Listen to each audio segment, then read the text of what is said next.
Nwunye aka na-achị Anambra Steeti Odoziaku na Anya Soludo ekwuola na n'agbanyeghị otu ọnọdụ obodo si wee dobe ihu n'anya na ndị nne kwesịghị ịda mba n'isi nsakpụ ntị ọlụ Chukwu nyere ha n'ezinụlọ.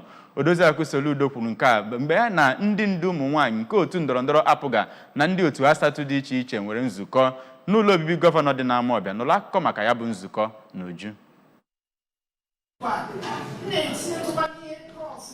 Ka ọ na-agwa ụmụ nwaanyị ahụ ka Oriakụ Soludo gwara ụmụ nwaanyị ka ha tete na ihicha aka mgba dị na ụlọ ha ma na obodo. Nwunye aka na-achị steeti a gbanwere iru nyere otu obodo si emebi ugbu a ma yọọ ndị nne ka ha jụọ onwe ha ajụjụ gbasara ndụ akparamagwa nakwa oyi ụmụ ha na-eme. Oriakụ Soludo kọwara na amụma ya na-arụtụ aka na iwebata nri mgbe gboo echefugoro ma gwa ndị nne ka ha na-eneba anya ụdị nri ụmụaka ha na-eri.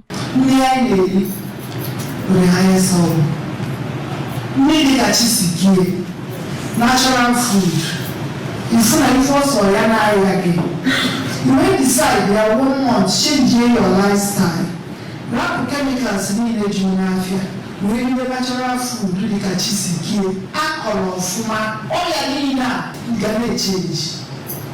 Onye kwuru okwu na ya bụ ọgbakọ bụ ọkammụta Brian Adimma, onye toro nwunye aka na-achị steeti a maka ọgbakọ Ọgọst nke afọ a ma kwuo na nke afọ a bụ ihe pụrụ iche na ndụ ụmụ nwaanyị. Ọkammụta Adimma, onye gbadoro ụkwụ n'ihe metụtara ụmụ nwaanyị na otu ha si amụ nwa, kọwakwara ihe gbasara ịmụkwa nwa na ịchịkwa ezinụlọ n'akụkụ ọrụ ugbo ka Oriakụ Rosaria Oheri, onye bụ onye Director na Anambra State Ministry of Agriculture, kọwara ihe nrite dị na ọrụ ugbo ma kwuo maka iji ihe mmepụta manure wee na-arụ ọrụ ugbo ma dụọ ụmụ nwaanyị ka ha na-eri nri esi na wee kọpụta maka ahụike ha.